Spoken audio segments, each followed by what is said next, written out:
हरिओम.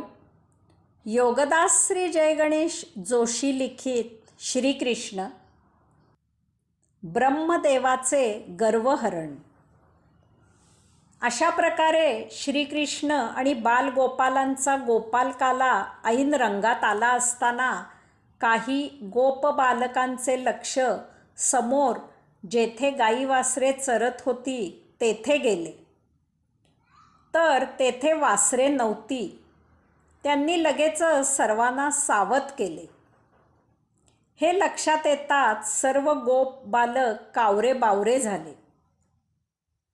वासरांना शोधायला जाण्यासाठी काला तसाच ठेवून काही जण धावू लागले.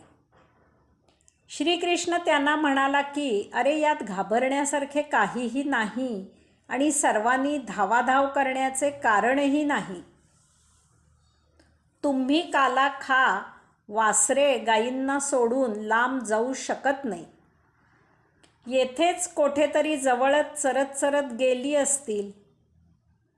मी त्यांना शोधून घेऊन येतो. असे म्हणून श्रीकृष्ण वासरे शोधायला रानात जरा दूरवर गेला. परंतु त्याला तेथे वासरे काही सापडली नाहीत.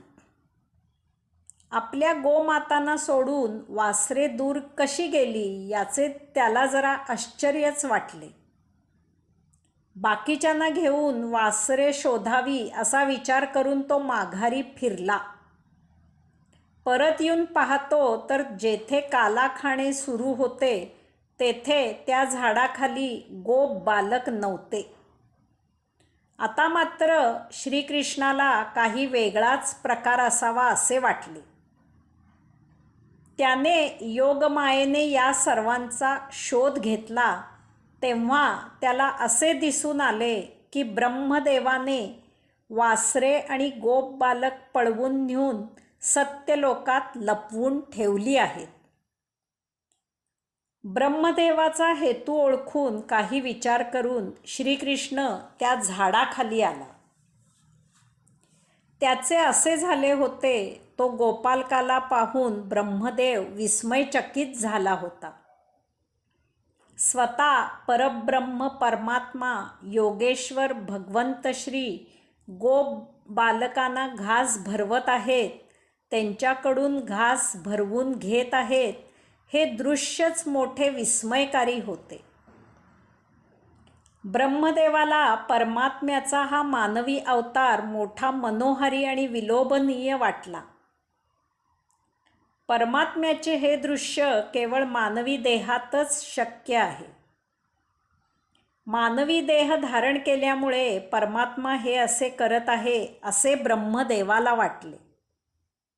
याचा अर्थ परमात्म्याचा मानवी देह आपल्याप्रमाणे उत्पत्ती करू शकत नाही, कारण मानव काहीही उत्पन्न करू शकत नाही आणि अगोदरच उत्पन्न केलेले नष्ट करू शकत नाही.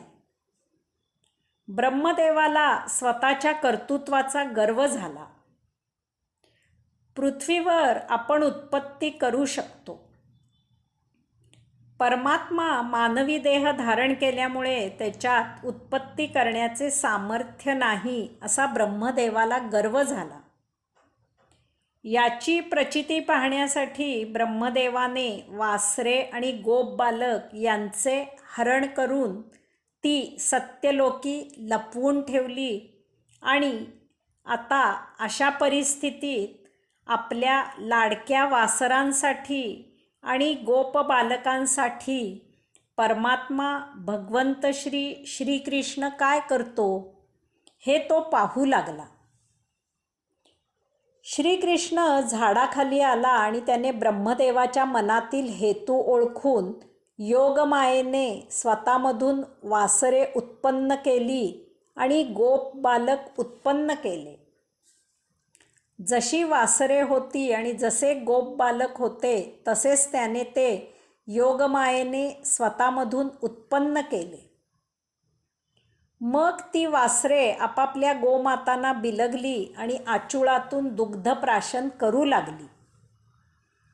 यामुळे गोमाता विशेष प्रसन्न झाल्या. अहो का नाही होणार प्रसन्न. प्रत्यक्ष परब्रह्म परमात्मा त्यांच्या आचुळातून दूध पीत होता. गोपबालकांनी उरलेला काला खाऊन संपविला. त्यांनी मोठ्या उत्साहाने श्रीकृष्णासह वनक्रीडा केल्या. सायंकाळी नेहमीप्रमाणे शिंगे बासरी वाजवत, गाणी गात, नाचत नाचत गोप बालक गाई वासरांसह वृंदावनी परत आले.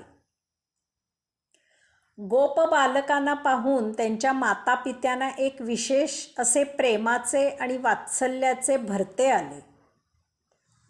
मातांनी आपापल्या गोपबालांना उचलून घेतले. त्या प्रत्यक्ष परब्रह्म परमात्म्यालाच उचलून घेत होत्या. त्यामुळे त्यांच्यात त्या पावन स्पर्शाने आनंदाचा झरा वाहत होता. हे असे 1 वर्ष सुरू होते. कोणालाही काहीही सुगावा लागला नाही. बलरामाला मात्र एक दिवस संशय आला की गायी वासरांना जरा जास्तच बिलगून घेत आहेत. त्या पूर्वीपेक्षा भरपूर दूध देत आहेत. तसेच गोपी गोपालांचे जरा जास्तच लाड करत आहेत. त्यांनी श्रीकृष्णाला याबद्दल छेडले असता श्रीकृष्णाने ब्रह्मदेवाची हकीकत बलरामाला सांगितली. श्रीकृष्ण शांत होता. 1 वर्षाने ब्रह्मदेव श्रीकृष्णाला शरण आला. त्याचा गर्व नाहीसा झाला होता. त्याने वासरे आणि गोपबाल परत केले. तो काय आश्चर्य!